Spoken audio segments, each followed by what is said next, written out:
Welcome to The Explainer.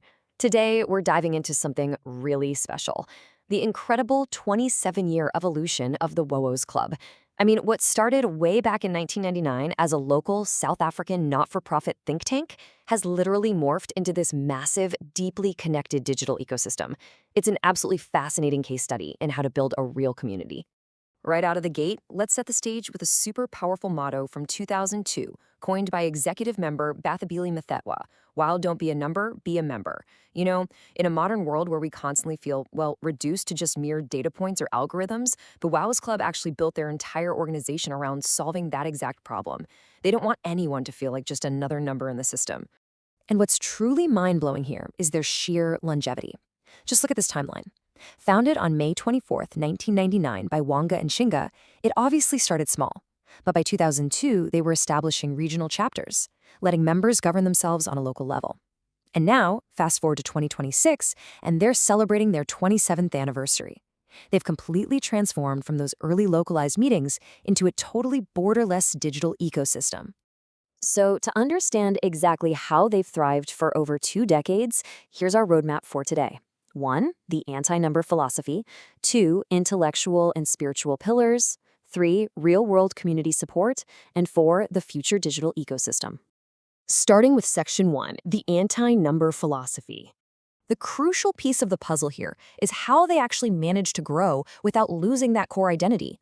What kicked off back in 1999 has expanded way beyond physical geography into a deeply loyal base of over 270 members. And because they've so actively embraced social networks, their membership literally spans across borders now, reaching all the way to places like France and Nigeria.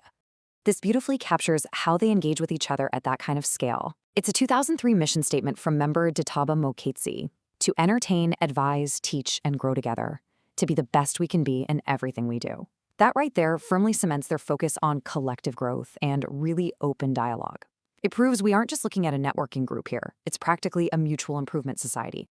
Moving right along to Section 2, intellectual and spiritual pillars. It is honestly fascinating to compare the different subclubs they run, because it really shows you the holistic nature of this think tank. On one side of the coin, you've got the Wowos Political Science Club, totally dedicated to debating African history, global politics, and civil rights. But then, right alongside it, you have the Wowos Spiritual Club, which is intensely focused on corporate prayer, grief support, and finding inner peace.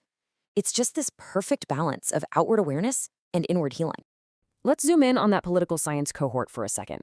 They really get into heavy historical discourse, analyzing the writings of some hugely influential leaders.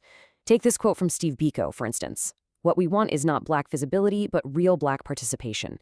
It's incredible to see how the club impartially examines these highly complex historical texts, whether it's from Biko, Thabo Mbeki, or Martin Luther King Jr., all just to stimulate critical thinking and some really robust debate among the members.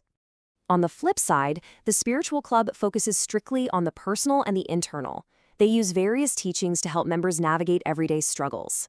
Take a look at this quote they share from Jack Countryman: "When anger and discord become a continual visitor to your home, there will not be a place for peace."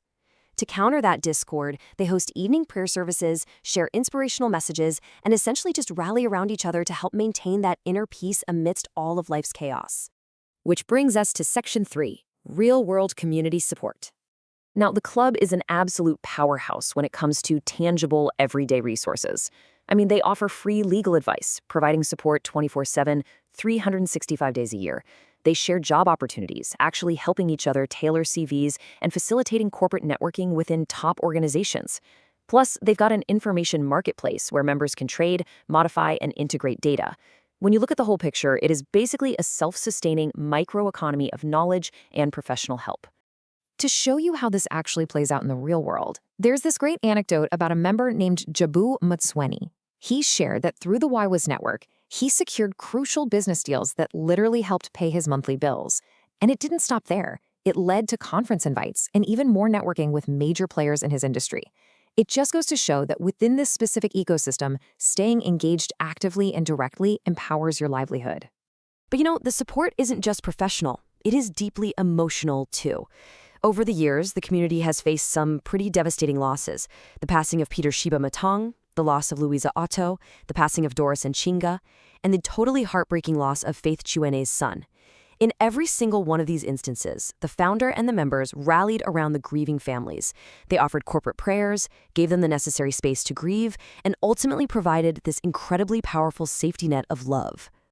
Honestly, the main takeaway of this whole section is perfectly summed up by former group president Victoria Malabo.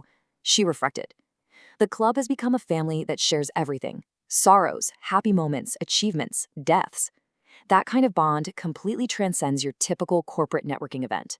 This is a true digital family standing together through all the peaks and the valleys." Okay, let's move into our final section, Section 4, the future digital ecosystem. Let's cleanly break down their structural priorities, which are designed to build what they're calling their blue ocean of the 21st century. Step 1 is formalizing the Wowos Club Forum, which is basically designed to actively defend members in their workplaces and communities. Step 2 is establishing the Wowos community currency. And Step 3 is launching a flexible global platform which will allow members and partners to just plug and play in a seamless 100% digital space. We really need to unpack that fascinating concept from Step 2, the Wowos community currency. They define it as a localized economic system designed to promote a circular economy, local development, and deep social cohesion among the members. I mean, just think about the scale of that for a second. You have a private digital community minting its very own currency to economically empower its members from the inside out. That is a massive leap from your traditional think tank. But they definitely haven't forgotten the physical world either. To bridge that digital and physical gap, they use touchpoints like the Wacko's Honest Library, where members literally lend and share physical copies of books like Atomic Habits. They also run a digital storefront selling branded hoodies, mugs, and journals. It's just a brilliant way to kind of wear your membership on your sleeve and bring that whole digital community right into your daily physical life. Which leaves us with one final, pretty provocative thought. Can modern social networks actually evolve into true, supportive ecosystems like the Wowos Club? We've just seen how 27 years of solid structure, open dialogue, and genuine real-world care can turn a group of individuals into a literal, intellectual, spiritual, and economic powerhouse. It definitely challenges us to completely rethink the potential of those digital communities we interact with every single day. So what do you think? Thanks for joining me on this explainer, and definitely keep exploring.